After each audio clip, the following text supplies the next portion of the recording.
just kind of, yeah. All right. Okay. Right. Okay. Also for my presentation, I have like skipped 3 slides on white and moon. So I think delete it.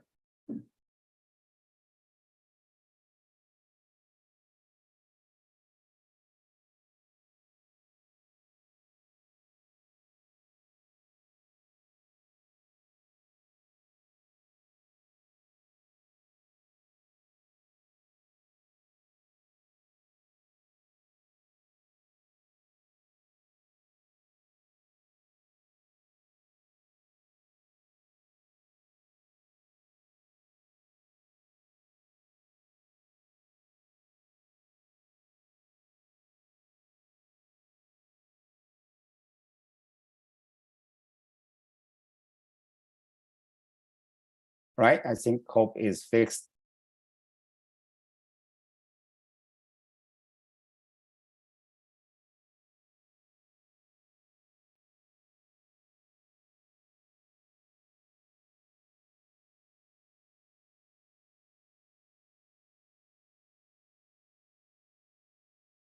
It should be under mine, not Edmund's. Okay. Under who? Mine. So Nathan, not Edmund. Okay. Nathan. All right. Okay. Yeah. Okay, let me go out here. Okay.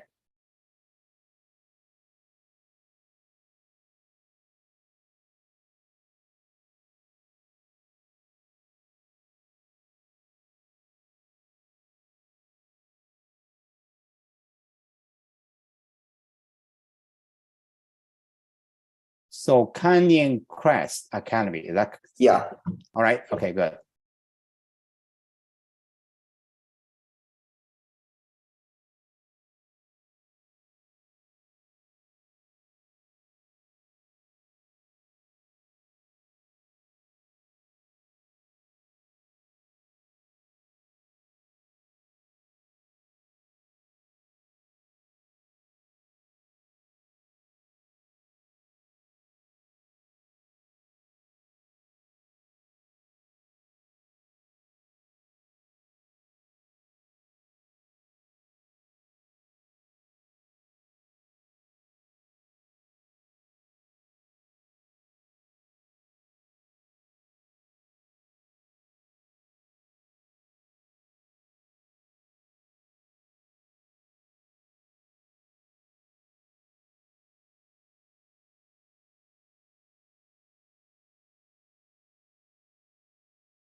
Right. I hope it's fixed.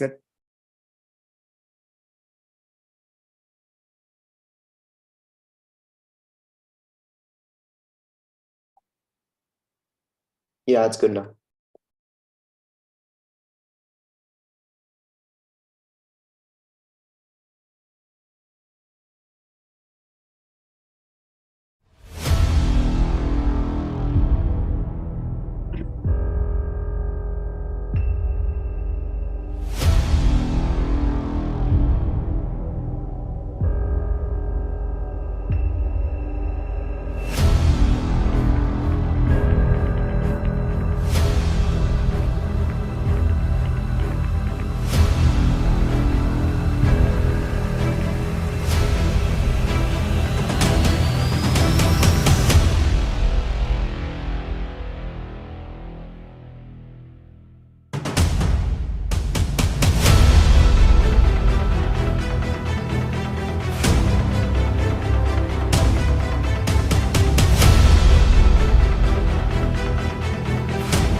Sea Base here. The Eagle has landed.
We envision that our web-based simulation can truly aid the development of the Artemis Space Camp and future planetary explorations. LunaX, creating solutions for effective and sustainable lunar explorations.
Okay, good afternoon, good evening. And today we are going to start our new Air Talk seminar called LunaX, a moon-based project. First of all, I would like to tell a story as an introduction. Now, I remember my grandfather told my father a story that my father told me later. When my grandfather was a teenager in 1920s. Okay, he lives near a train station. So my grandfather's father told my grandfather, "Hey kid, this is the train station. If you go out, you take a train, you can go any city in this country in 1 or 2 days." Later, and my father became a teenager in 1950s. So my grandfather told my father, "Hey kid, in the future, there are going to be an airport. If you go to airport, you take the airplane, any city around the globe, you can go in 1 or 2 days." That's 1950s. Now it's reality. Today, 2023, we have a rocket. I'm going to tell my kid, I'm going to tell the students here, when you're grown up, maybe when your children's grown up, one day we are going to have a rocket pod. You go to the rocket pod, you take the rocket, any place in the solar system, you can go. It's going to be the truth. Let's think about that. And NASA had Artemis programs. On schedule, is going to put astronauts back to the moon and also start to build a moon base by 2028. And also by 2038, NASA had a plan to land astronauts on the surface of the Mars and start to build base, maybe cities on the Mars.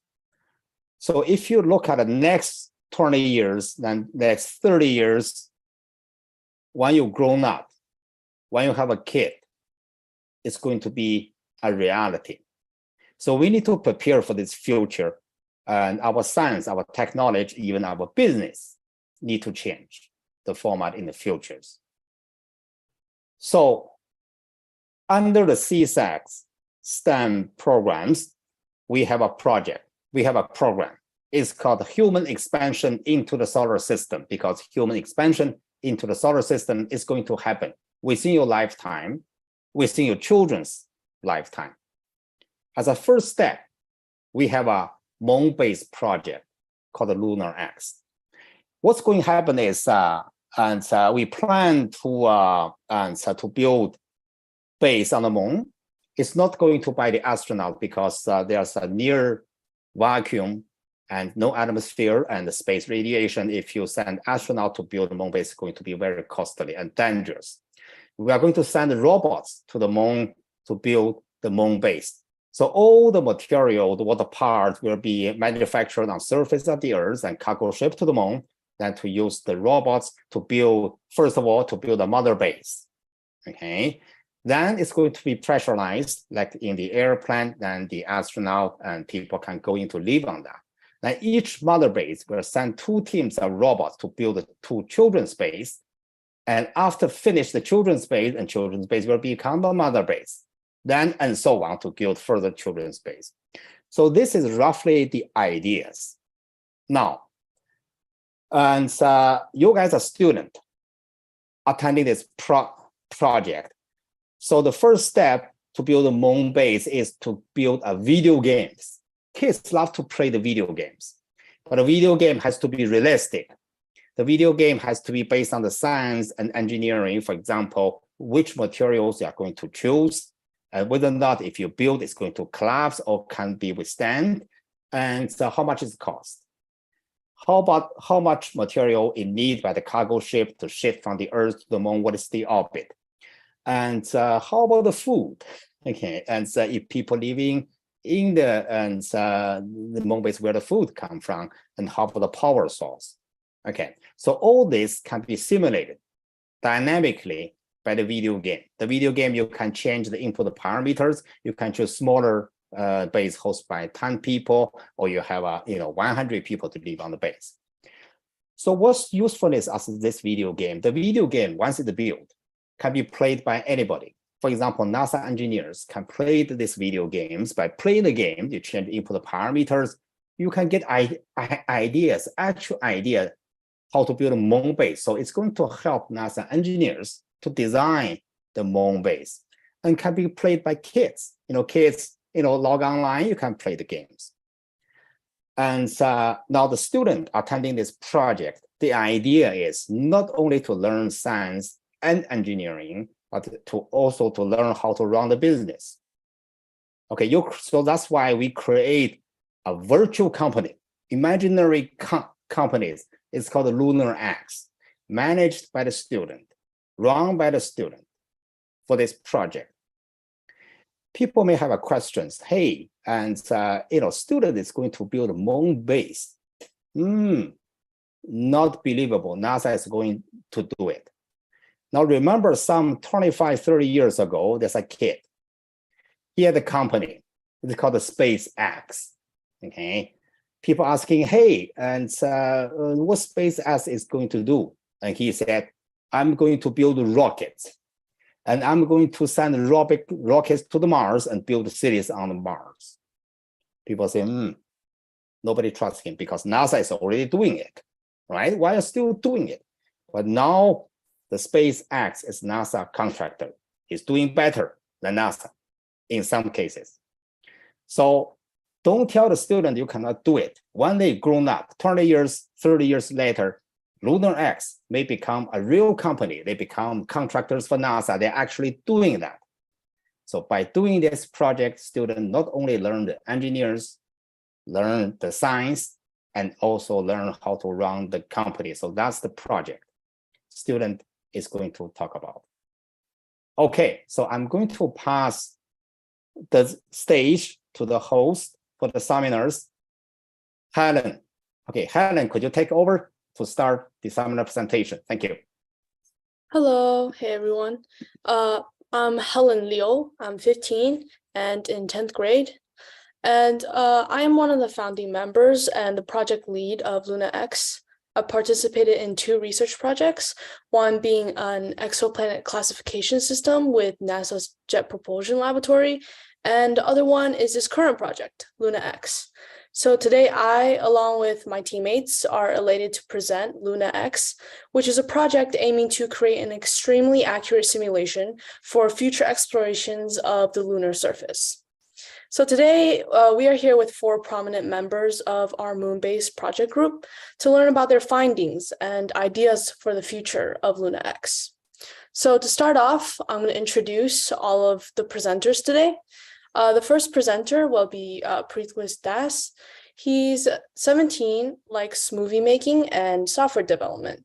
In terms of his research experience, he has previously worked on 2 research projects, which focused on laying out a detailed timeline of humanity and potential great filter events.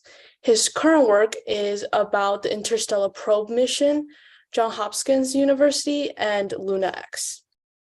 Our second presenter, Kassen Qing, is 15, also in 10th grade, and is currently attending Diamond Bar High School. He enjoys public speaking and playing violin. He also likes to hang out with his friends. And our third presenter, Nathan Chiu, is a 15-year-old 9th grader at Canyon Crest Academy in San Diego. He is passionate about math, physics, and space explorations. He likes reading, hanging out with his friends, and watching movies. Last but not least, Edmund Liu. He's 15, also in 10th grade, attending Mira Costa High School in Manhattan Beach. He has many hobbies that he enjoys, like playing tennis and musical instruments. So those are all of the presenters today. And without further ado, let's get started to the presentation. So Preetwis Das, please take it away. Yeah.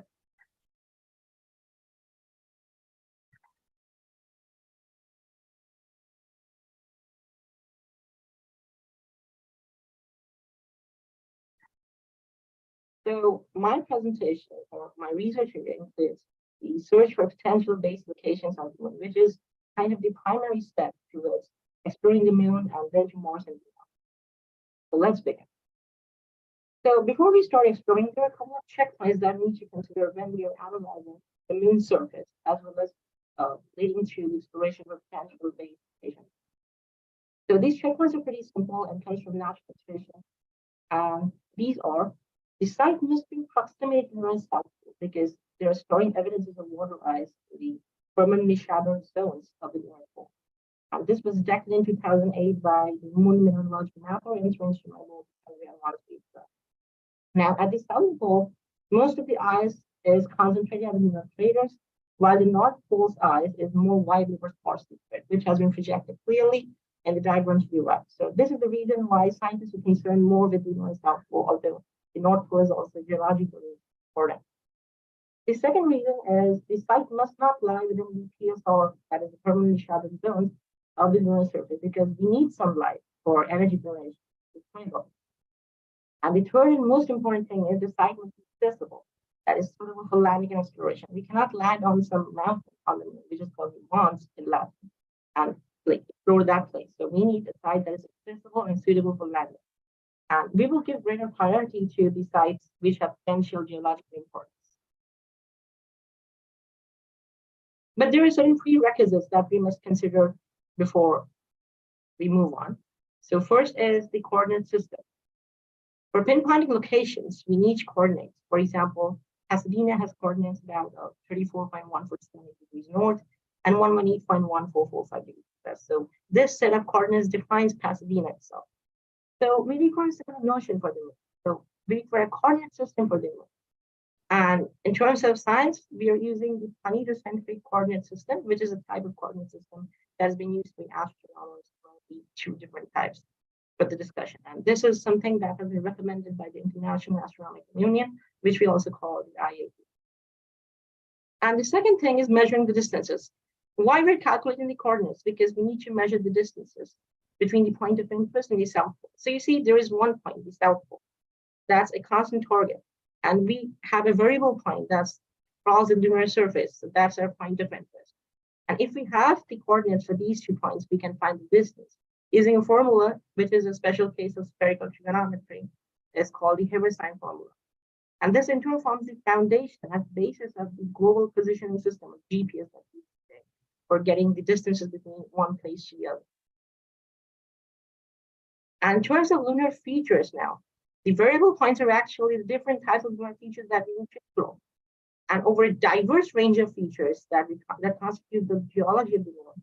They're reported and analyzed from the past lunar missions. In fact, some of them have been made by astronauts themselves.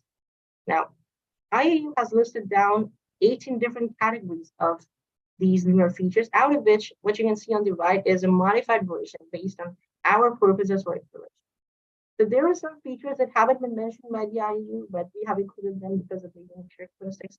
While there are some, like the albedo feature, which have been removed because that doesn't fit into our purpose for exploration. But these modified 18 categories of lunar geology are some of the prime targets for exploration. And for this seminar, I'll be presenting craters, maria, and basins, which are the 3 most important and vastly spread lunar features in terms of its geology.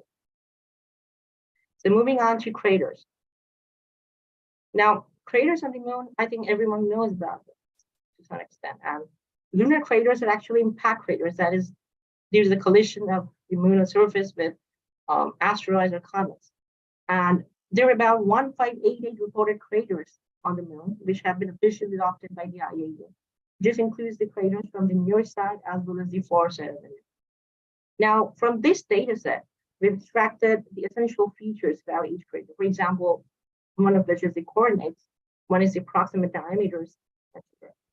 Now, the selection process again from the prerequisites is the distance between the South Pole and the crater is of prime importance. So the least, the better. And we have utilized the Hilbert-Stein formula for this. And you see this formula is actually a lot more important than we actually thought about. And this is in fact that scatter plot of the data set of 1588 lunar impact craters. It's huge, but it's a chaos. But we need to find the order out of the chaos. For this, we need to wait for some time and explore the other features, the Marian basins, before we come to this. But I will tell you the reason why. Now, moving on to the lunar maria, So the lunar maria or plains, the maria is Latin, in Latin means plains, were formed between 3.9 and 3.1 and 3.9 billion years ago. And these are some of the youngest geological units on the lunar surface, except for the most recent impact craters there. And the thing is, the heat released from the large impact craters caused extensive melting and extrusion, which led to the creation of these dark basaltic plains, which we call lunar maria. And on a full moon night, you'd see those dark patches on the moon. Those are actually lunar maria. Very interesting and fun to watch. Try it out next time. And thus, lunar maria are a feasible option because they're plains, but this sort of potential base location. And what you can see on the right is actually this scatter plot again with the this distance from the South Pole and all the lunar maria that is present. And the notion is the least the better. So the closest point to the x-axis is Mare Australe, and perhaps this is a good choice. Let's find it out. And indeed it is. The Mare Australe is located at the southern hemisphere and overlaps the near and far side of the moon, with its eastern half lying on the far side. So it has a main ring diameter of 880 kilometers and an overall diameter, that is the extent of this feature, is 996.84 kilometers. This is like some data facts. And this mare houses numerous impact craters, which results in its uneven surface. Although it's like feasible enough for a base, but it's still miles distant, so we need to consider this as a secondary option. And move on to basins. So basins are actually impact basins on the moon, and these are primarily geological structures, and their formation is fundamental to the evolution of the moon. So there are some inconsistencies in scientific literature and basin identification due to the implementation of several standards, but the common notion is to define basins as craters which have a diameter of more than or equal to 300 kilometers. The analysis of basins thus forms the basis of a search for potential base locations because they house multiple other features within them due to their large extent. And this is a scatter plot for the adopted basins by the IAU, and the notion is the closer the better. And you can see there are a couple of points which are closer to the x-axis that leads to the thought that maybe there are one or more sites that are feasible for base in terms of the distances. And indeed they are. So there are three of them: Amundsen-Gansfeld, Antoniadi, and according to Zeeman. So all these three basins are equally important. And the best thing is they're part of the largest, oldest, and deepest South Politen Basin. And this forms our prime target. So if you visit the NASA website or other mission websites, you will see SPAB, that is the South Politen Basin, is a prime target for all these missions because it houses multiple lunar features and it's the oldest one. So we can find many of the answers to the questions of lunar geology and the origin of our Earth and in fact the solar system. So that makes it important scientifically, geologically, as well as for building up lunar bases. So moving on to the explanation for Amundsen-Gansfeld. So what is it?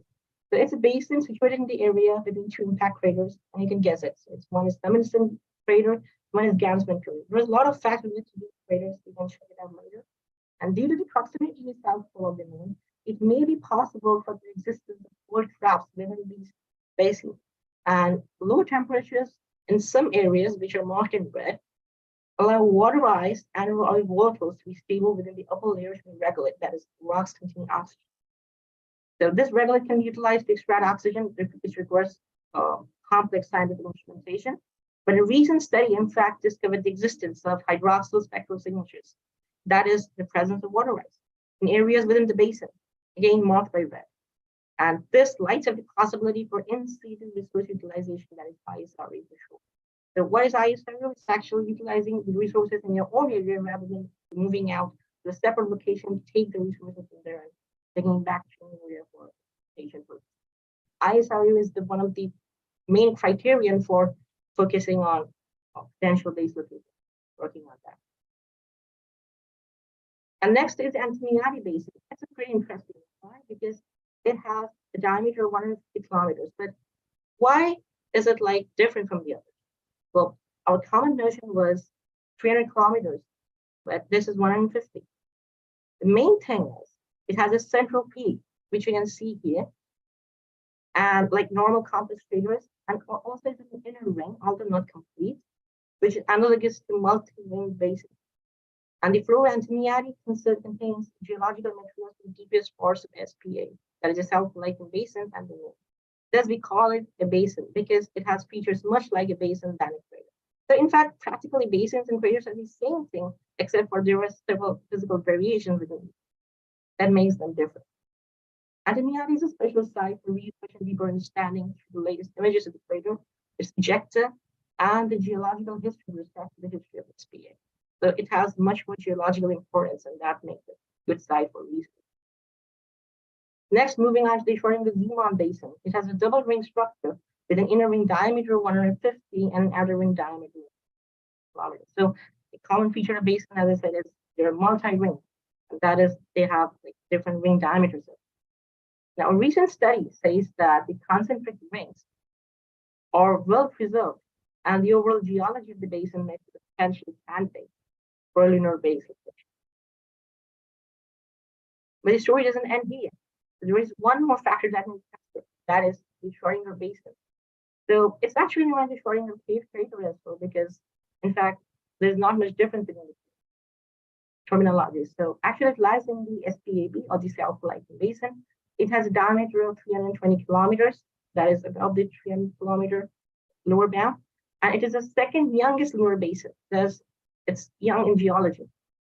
So according to the Lunar Planetary Institute, the Moon's Schrödinger basin is best preserved impact basin of its size. Diversity of geologic exposures in the Schrödinger basin provides several attractive landing sites for one or more sample return missions. And this 4-site location is also an excellent target for integrated human robotic exploration program beyond low Earth orbit. And the pyroclastic vents, which you can see on the figure on the right, is actually, it lacks of the potential for ISRU gain. So in terms of geologic importance, in terms of base locations, it's feasible.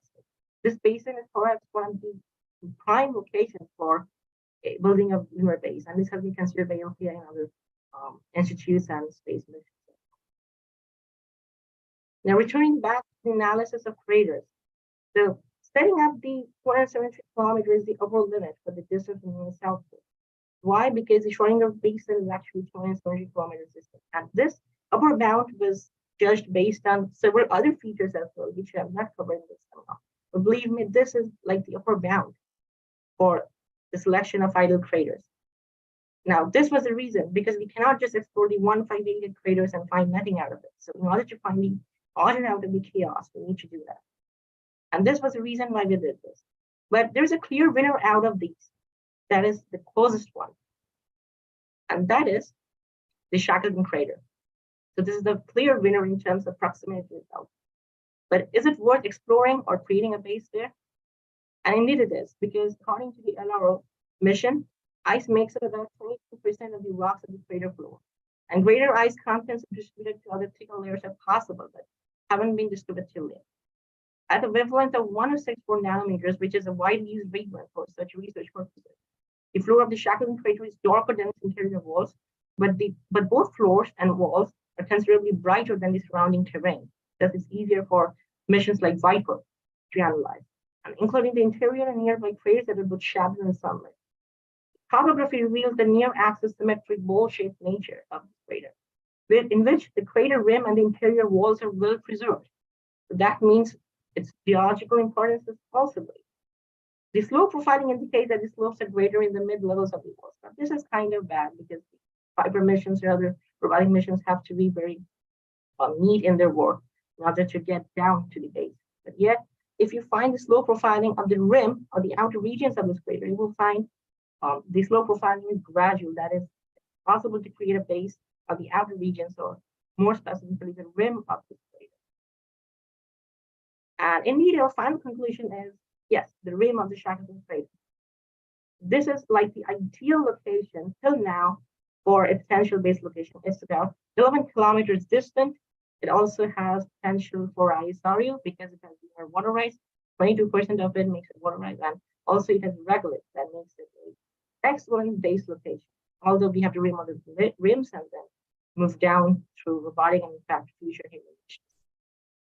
And this is the Shackleton crater from top, and what you can see is like the natural intuition comes, it's easier to explore this location. So this presentation was intended for letting you know about how we analyze the real world data to get important information, as well as project that data with graphs so that we can get relevant analysis. This was my presentation. I had to hand it over to Helen to see. Thank you. Okay, so now our next presenter is Casson. Casson, please share your screen.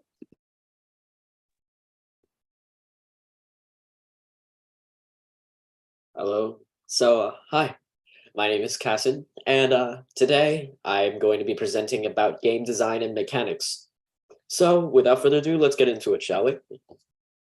So before we talk about all the nitty-gritty details about this, I just wanted to give you a little bit of backstory.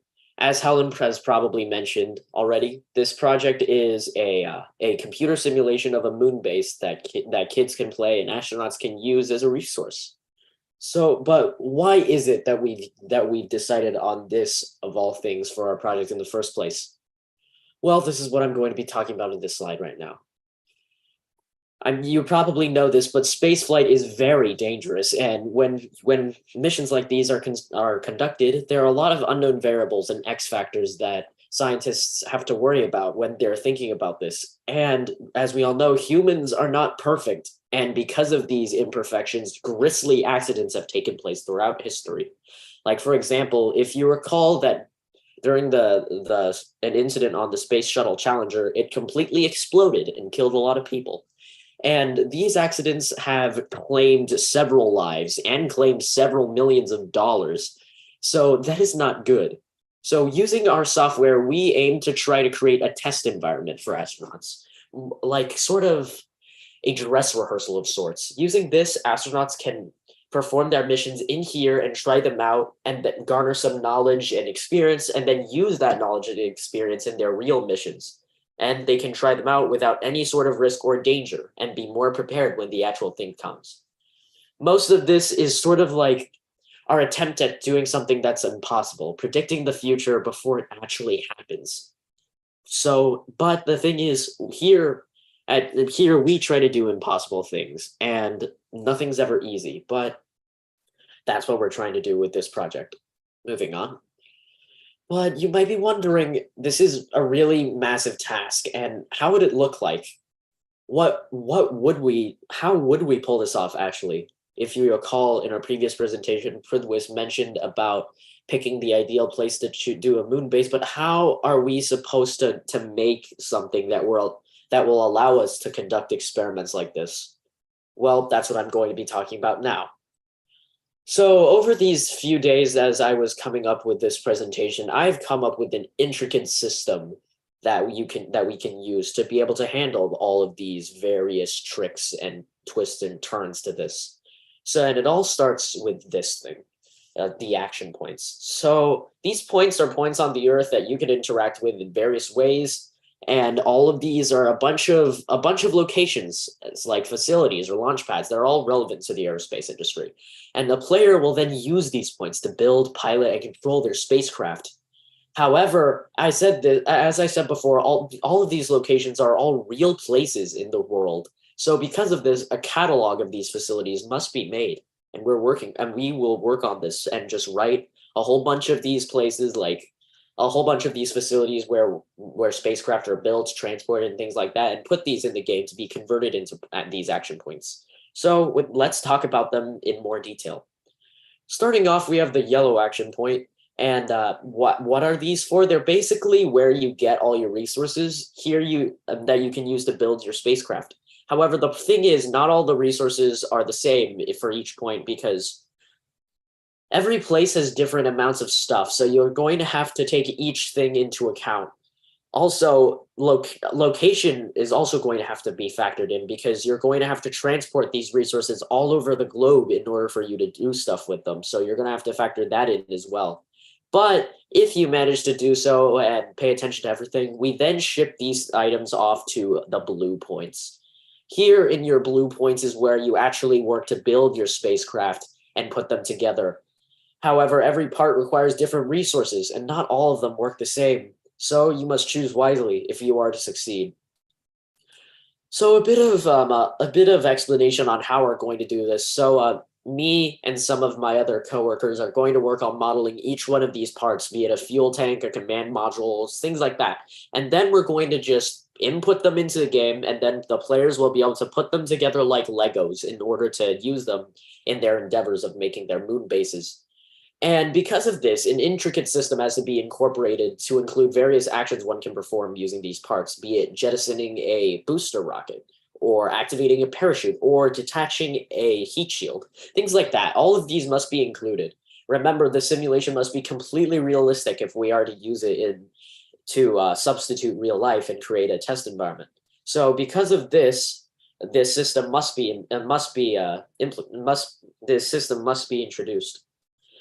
However, that's not all that we're going to have to do. If you recall that all of these components have to be made of stuff. They have to be made of resources. And because of this, we must analyze these materials and create a sort of Minecraft-esque crafting recipe and to be able to put them in so that the amount of resources that are needed to build these parts can be as realistic as possible and as accurate to their real-life counterparts.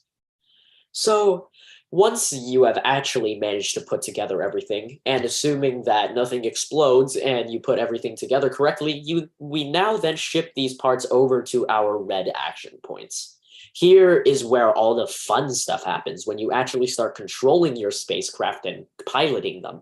However, this seems pretty cool, but if you look at it from our perspective, the game creators, we now encounter a bit of a roadblock.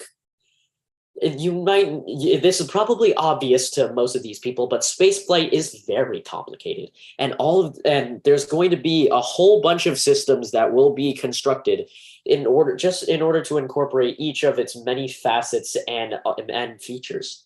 However, I have a solution to this. What if I told you that there already exists a game that includes all of these features, and all we have to do is just use that game as a template and just go off of them and build upon it and make it better? Well, that, my friends, is Kerbal Space Program. This is a spaceflight simulator game which already includes every one of these various facets.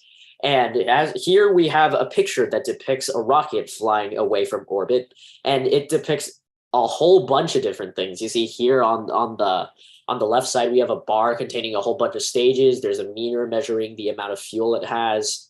And going up, we have at the top, we have an altitude meter and a whole bunch of other doodads and doohickeys and statistics and things like that. So this game is very important, and I believe that our team members should start playing this game immediately if we are to further understand this. I know that a lot of our members already have copious amounts of knowledge. However, we still need to achieve a perfect understanding of it. And using this game, we can equip our minds with as much of these confusing little tidbits of knowledge as possible. And once we do that, we can then incorporate them into our game and add in the rest of the stuff. However, you might be wondering, you might be asking me, Cassid, why are you still talking about rockets and stuff? This is a moon-based game. What, you're still missing out on the main event?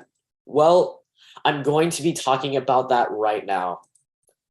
So you might have guessed that we are humans, obviously, and we need to consume resources to survive. We need things like oxygen, food, our daily supply of YouTube every single day. And on the moon, that's no different. And while you're on the moon, you'll still need to consume resources in order to survive. And your structures, your buildings, your robots, they'll also need to consume power to survive. And if one wishes to be successful, they must maintain these resources for as long as possible. And if they wish to survive, that is.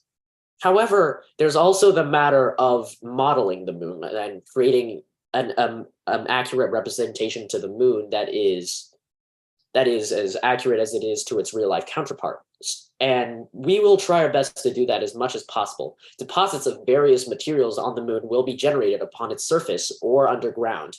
Although there are some parts that we don't know about it, however, scientists are getting a better and better understanding of this stuff every single day. So the more understanding they have, the more understanding we have. However, there's another aspect of the moon, which is what happens upon it. if you know that the moon constantly is bombarded by rocks that it drags away from the Earth and protects us, fortunately.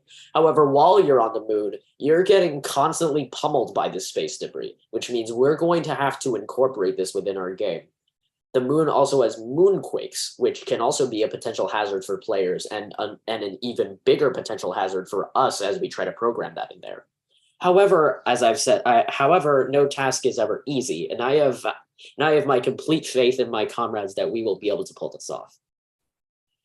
Back to while you're on the moon, if you there are various meters that will appear once an astronaut is on the moon, all of which depicts of various amounts of resources that they have, be it oxygen, food, water, morale, things like that. And if they run out of any of these, then they will be forced to return to Earth. So I've created a whole system to determine the successfulness of a moon base, and that's the whole mission success, mission failure thing. So basically, I'm determining the quality of our base by how long an astronaut can spend their time on it. If an astronaut can spend a month on there without having to return, then that astronaut's considered successful. However, if it doesn't, if it goes back to Earth without surviving a month, then it's considered mission failure, and you get no bragging rights. Don't forget, you always have to have bragging rights. So, moving on. So that's basically it for me talking about what our simulation is going to look like. However, what do I plan to do with this actually? So our simulation is going to be an environment of sorts, a substitute to reality. And once we create this, we're going to use our scientific knowledge and power to be able to beat our own game. And if our simulation is accurate enough, then building a moon base in the game will be just as difficult and confusing as building a moon base in real life, which is quite confusing. However, if you do successfully build a moon base in the game, then if you do the same thing and do the same procedures in real life, that moon base will also be successful. And that is the aim of our presentation. So basically, we're just going to create the game and we're going to try to beat it. But then you might be wondering, how are we going to try to beat it? What are we going to do? Well, our next presenter would be glad to tell you all about that.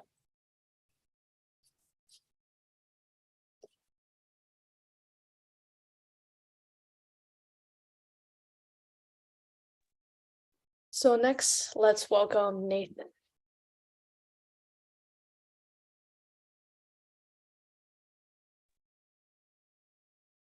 Hello, everyone. I am Nathan, and I will be covering food production and vertical farming on the moon. So this is my presentation about food production and vertical farming on the moon. So here is what I will be talking about today. First, I will be talking about the importance of food production on the moon, along with various methods of food production, which include greenhouses, aquaponics, and bioregenerative life support systems. I will also cover the various challenges for food production, including the effects of the moon's microgravity on plant growth, specifically plant behavior, and the effects of lunar soil on plant growth, from studies which used simulated lunar soil and also real lunar soil. So why is food production on the moon so important? As you all know, the moon is quite a long distance from Earth. It takes space missions around 3 days to reach the moon. Furthermore, it is quite expensive and cumbersome to use cargo shipments to supply astronauts on moon bases with all their food. If a sustainable food production system is not constructed with a lunar base, astronauts run the risk of starving if they exhaust their food supply. This risk is further exacerbated if cargo resupply missions are delayed, which happen on Earth all the time due to bad weather. Therefore, it is extremely important for moon bases to have sustainable food production systems, so astronauts can survive on the moon. Finally, having fully sustainable moon bases align with NASA's goals for the Artemis program, and as a whole, it is good for extraterrestrial colonies to be self-sustaining, especially in terms of food production. So what are the methods of food production on the moon? Firstly, there are greenhouses. Greenhouses are sealed but clear structures where only plants grow and receive sunlight. They are the simplest solution to our problem of food production. These greenhouses will need to be constantly supplied with water and energy. And these greenhouses can even use the lunar soil to grow crops in. However, crops grown in lunar soil will grow significantly slower than on Earth. Also, greenhouses only provide astronauts with a food and nutrient supply of plants, which can be lacking in protein. Next, there are aquaponics, which have a huge potential for being food production systems for a successful moon base. Aquaponics are systems where plants are cultivated and fish are raised side by side. These fish and plants are interdependent. In aquaponics, the plants use fish excrements as fertilizer. In return, the fish tank water is purified as plants absorb excrements and less water is wasted. This is hugely advantageous over normal methods of only farming or only fish raising, because the plants get a fertilizer and the fish tank water is automatically cleaned. Typically in fish ranching, the fish tank water will have to be replaced due to a buildup of excrements. However, in aquaponics system, the excrement-filled water can simply be given to the plants. The plants will purify the water, taking in the nutrients from the fish excrement as fertilizer, and the clean water will be recycled back to the fish tank. Furthermore, this allows astronauts to get nutrients from both plants and fish, and to have a much more diverse diet. Finally, there are bioregenerative life support systems, which can be considered to be the holy grail of food production systems. These are sealed artificial ecosystems with symbiotic relationships between plants, animals, and microorganisms. They are also the most advanced and sustainable system of food production because they are essentially a whole ecosystem with a multitude of both plants and animals. These allow astronauts to have diverse food nutrient supply and are by far the most expensive and difficult to develop and construct.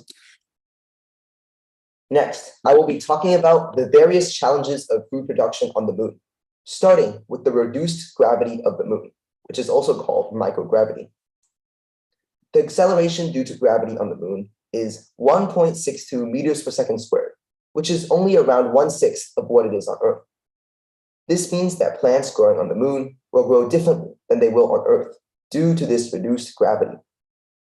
Since plants are not evolved to deal with microgravity, they perceive it as a stress-inducing factor and have to adapt to these new conditions. In general, under the moon's gravity, plant cell division is increased and plant cell growth is decreased. Furthermore, under the influence of the moon's gravity, plants generally produce roots with sporadic curvatures, followed by straight root growth in random directions. Another challenge for food production are growing crops in lunar soil, since the moon soil is vastly different from the Earth soil. In a recent study, scientists have used Earth soil with volcanic rock to simulate lunar soil. They found that many plants, including cress, tomatoes, radishes, rye, quinoa, chives, peas, and leeks, all grow relatively well. The radish, cress, and rye all grew to a point where seeds were successfully produced, and when the scientists planted these seeds again, the planted seeds grew successfully, which demonstrates that these crops can be germinated and that self-sustaining crops on the moon are in fact possible. However, the crops in the simulated lunar soil all grew substantially slower than the normal plant growth on Earth. In another study, scientists grew plants in actual lunar soil samples from the Apollo 11, 12, and 17 missions. These scientists found that the plants grown in actual lunar soil had much more stunted root systems, significantly slower growth, less extensive leaf canopies, and exhibited stress responses. The plants grown in the actual lunar soil grew much slower than in the simulated lunar soil. This is due to the chemical differences between the actual lunar soil and the simulated lunar soil, such as the oxidation of iron. Now, this is my presentation, and I have talked a little bit about food production on the moon, the various methods and challenges, and now I will pass it over to our next presenter. Thank you. So thank you, Nathan, for telling us about space farming so our astronauts won't starve. Next, let's welcome Edmund Liu, who is in charge of a topic just as important, which is energy resources. So Edmund, please share. Okay, great.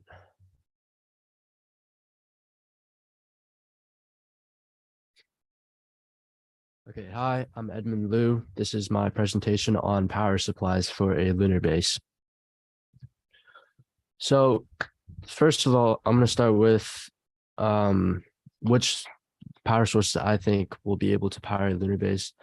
And as humans, we've come up with many different types of energy sources that can power such lunar bases. But through some research, I found that solar power and nuclear fission power are the best options. Solar power is when energy is made from sunlight and the heat that comes from sunlight.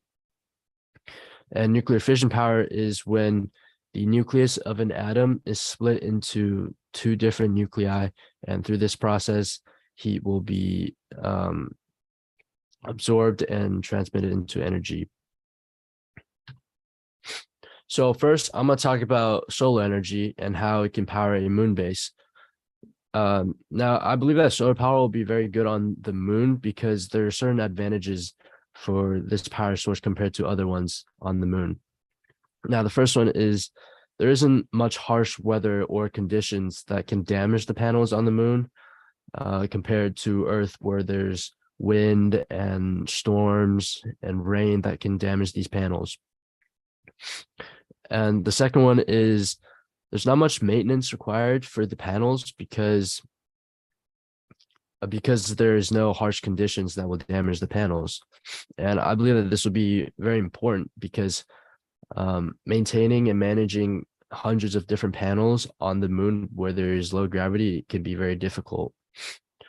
And the last one is that the panels will be operating at maximum efficiency with direct sunlight since it's on the moon and will always be under the sunlight. Sorry, something happened. Okay, here we go. Now, NASA already uses solar panels that contain silicon cells and multi-junction cells, which can help it produce energy faster than conventional panels here on Earth. And the ISS uses these panels as a source of power for itself. There is a total of 8 solar arrays that can generate up to 240 kilowatts of energy for the whole entire ISS, the International Space Station. I believe that the same technology is used for a moon base. One array would be enough to generate 30 kilowatts of energy, which can power a small moon base. Now, a regular moon base that can operate with more people inside is estimated to require around 100 to 130 kilowatts of energy. Now, if we do the math, that means 5 solar arrays would be enough for a regular moon base. And one solar array is around 112 feet by 39 feet, equaling to 450 feet by 150 feet for the whole formation to power a moon base. Although this might seem like it can take up a lot of space, but there's a lot of unutilized land on the moon that can be used for these panels. So that was solar power. I'm going to move on to nuclear fission power now. Now, nuclear fission power is also another very considerable energy option since it generates energy with very high efficiency compared to other power sources. And it also requires very little space, and I will get into the stats later. It also requires very little resources, which also means there's little maintenance for it as well, same as solar power. Now, NASA is already planning to deploy mini nuclear fission power plants that can generate energy and power the Earth. But I believe that these energy sources or these nuclear fission power plants can be used for more than just the Earth's needs, and also power a lunar base. However, there are some concerns with this plan, and I'm going to address them right now. The first one is that the nuclear power plant will be too dangerous or too unstable to operate on the moon safely. But these nuclear plants, they work by converting heat to energy, which makes it much safer than the ones that are here on Earth, where there's more steam engine based. The second concern is that there will be nuclear waste produced and nowhere to send that nuclear waste. However, these nuclear power plants, they're designed so that they're pretty much disposable. The radioactive materials inside the generators, which eventually turns to nuclear waste, will slowly lose its radioactivity after the whole system shuts down due to aging, meaning that there won't be nuclear waste produced and the whole system can be shut down safely. And lastly, the launch of the nuclear fuel to the moon can seem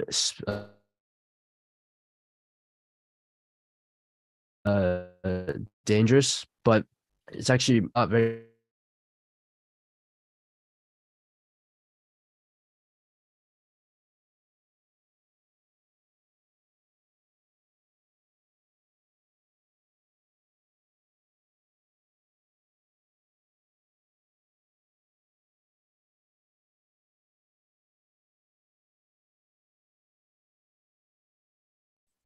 So I think we have a little internet problems. Let's wait a bit for Edmund to come back online. Yeah, I think it's fine. I think it's from Edmund's internet. It's not us. So while I was waiting Edmund, I saw some questions from the chat box. For example, LunaX, and yes, during the construction of the lunar base, there's a contamination of the lunar dust, and our gauge simulator need to deal with. And what Edmund is talking about is once it's built, okay, when it's stable down, there's no weather conditions, and on the moon, for example, this is this is near vacuum system, and so the lunar dust at that time is not a major issue after this is built, unless during the construction phase, and maybe there's a moonquake or the meteorites hit the moon surface in the real cases, and you have lunar dust problems. Okay, so Zhang, maybe could you check with Edmund to see if he can come back online? Sure. He will be okay for now. Okay, if Edmund, you can hear us and you can go ahead to continue your presentation.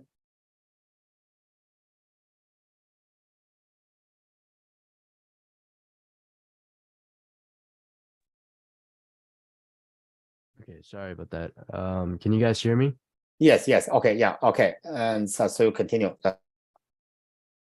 Okay. Go ahead. All right. Sorry, I got cut out for a little bit. But as I was saying, the system is also very small compared to other power sources. It's only 6 feet by 11 feet. And as you can see in this diagram, not much taller than an average human being. So in conclusion, I think that one of these nuclear fission energy generators is already enough to power a small lunar base. And just a few of these will be able to power an even bigger one, while also requiring very little space. Okay, so here's my conclusion. As I said earlier, I believe that nuclear fission energy and solar energy are both good options for a lunar base, but nuclear fission energy is more efficient than a solar energy just because the size of it is much smaller and it generates more energy. But the technology isn't advanced enough to the point where it can actually be used successfully on the moon currently, which makes solar energy a good alternative. But in the future, if we would want to expand to a lunar colony, or even just moving humanity to the moon, nuclear fission energy would be a good option to explore. Thank you for listening. Okay, so hopefully after these 4 presentations, this helped everyone grasp the research and ambitions of LunaX. They shared their ideas in fields such as craters, moon goals, and sufficient energy, as well as space farming. So if everyone is interested in signing up or finding more information on all of our progress as a group, you can visit our website, which I just sent into the chat. And everyone knows the Artemis project, the delay in the first moon program, and our team is well aware of the challenges ahead. Not to mention we are just high schoolers. However, when we decided to start LunaX, we decided to face challenges, failures, and success after hard work. So now let's invite our mentor, Dr. Jonathan Jiang, Chief Scientist of NASA JPL, to challenge our speakers today. All right. Okay. And I myself also impressed, although I'm monitoring this program, and I'm impressed by the presentations. And some people is wondering, and those students, they are only age 15. Some when they join the program, they are only age 14. And between age 15 and age 17, how those high schoolers can do this? Okay. Now, to my student in this project, if anybody tell you you cannot do it, don't listen to them. Yes, you can do it. If you cannot do it today, it's fine, because you are going to grown up. You're going to go to college. You're going to go to graduate schools. You are going to go to industry. When you're grown up in the next 20 years, I'm pretty sure you can face the challenges and you can do that. And Helen just mentioned, we welcome anybody to join a program, but and it is difficult to join a program because there's a tough interviews. We need to go to have a test and interview to make sure you're capable. Is the challenges to join the program, maybe 1 in 100 applications, you can join the program to see how tough it is. Okay, so without further ado, I'm going to ask some challenge questions to my presenter, to my student. Okay, first question is go to press with. And you talk about lots of things and, select locations. And the other student, Case and Nathan and Emily, they will talk about different things, food and energy and component and of the moon base. Could you tell us how the LunaX can combine all the factors critical towards the creation of sustainable lunar base? Precious. So LunaX is actually a project that envisions the potential of humanity, of evolution into interstellar species. And as a first step towards this evolution, exploring the moon and Mars serves as a cornerstone propelling us deep space and beyond. And when it comes to question of exploring the moon, and in fact, any other celestial body that we're talking about, the things that matter the most are life support systems, effective base construction, and progress towards self-sustainability, which is the critical step. Now, our team anticipates to incorporate all the possible factors in the form of features in the software that offer users to create their own base designs and export them in any form they want. And all of this is far-fetched. The basis of the software is primarily the research and development that we are conducting, of which the starting point is the research of potential base locations, which is my area. And in the end, we are working on an equation, a mathematical equation that reflects the sustainability of the design base on a scale of 1 to 10. There's reflecting and serving as a theory of everything for the moon. Now, this is how we plan to combine and prepare a soft LunaSoft, which is being curated currently by Anthony, one of our co-founders, and Kason. And this shall become like the sole and perhaps the successful feature of LunaX itself. This is how we plan and anticipate to combine all the factors which are critical to the creation of a sustainable lunar base in terms of health. I see. Okay, very good. So listen to that. I'm going to go through some of the detail. Next question to Kason. You talk about lots of things. Okay. Now, because LunaX project it just started, I'm still looking for some capable or talented software programmers can actually write up the code for the video games. Okay. Then in creating this video game, there's a lot of parts. Okay, that's you're talking about support systems, and you're talking about the realistic parts for different parts. Okay, so the question to you is, how are you going to integrate for example, your support systems, okay, how are you going to integrate the support systems critical for the sustainable moon base? Well, Jason. the thing is, modeling all this stuff isn't really the problem. We can just like, model all the parts. The real challenge is for the users and see if they can put it together correctly without it detonating on them.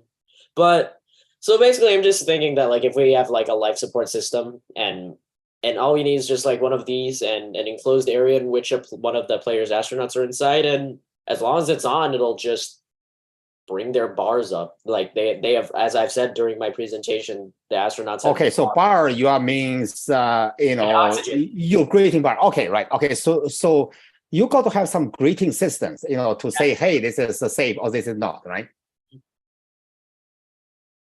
Well, yeah, that's assuming that the users can put that together without it exploding. But yeah, I see. Okay, interesting. Okay, so I'm actually looking forward and to see when the video game is built. How people can play with that.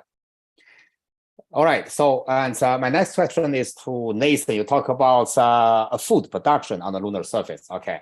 So I was wondering, listen to you talk. What are the best type of crops, okay, to grow on the moon by the astronaut?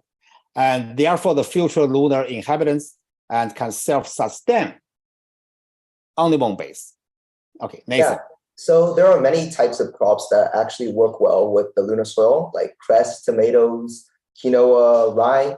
But it seems the best crop, like in terms of calorie to gram ratio, is rye, because it has 259 calories per 100 grams, and it can also be made into rye bread.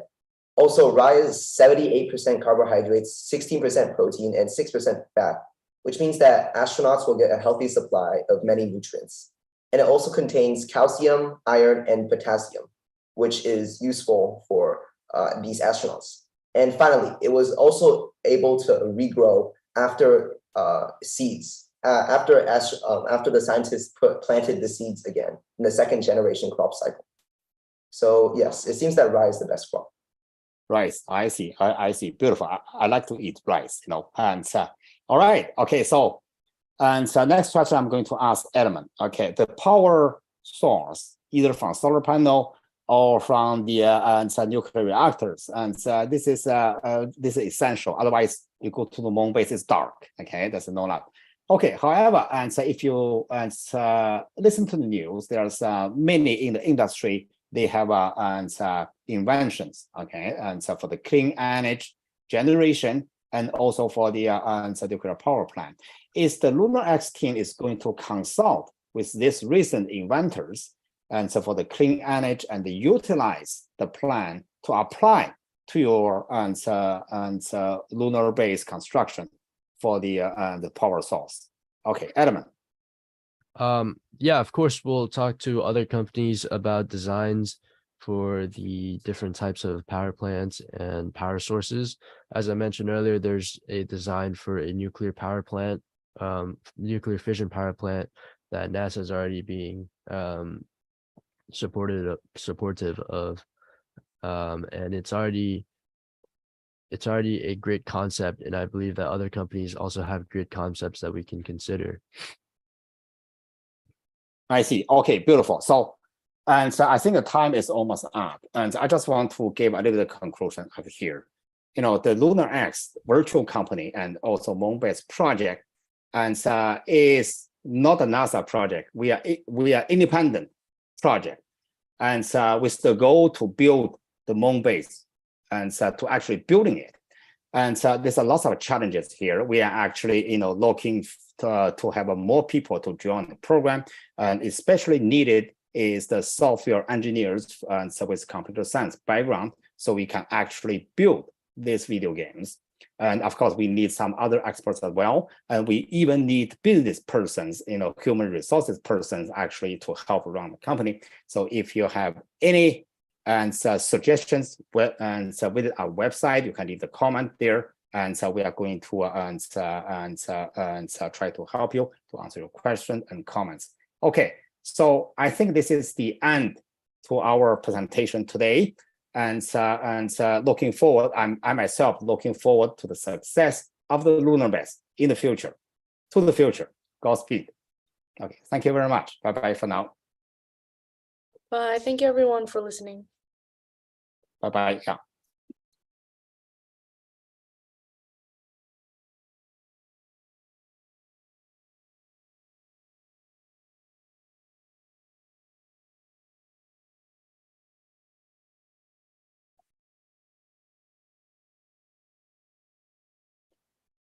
Okay, Helen, and I think it's very good presentations, and thank you very much for the hard work. And this is hugely successful, and just a start.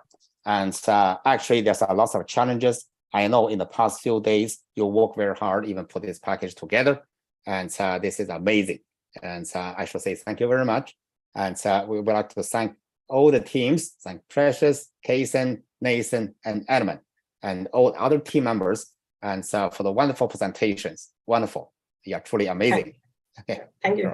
All right. Okay. Thank you. Okay. Bye-bye for now. Bye. Thank you.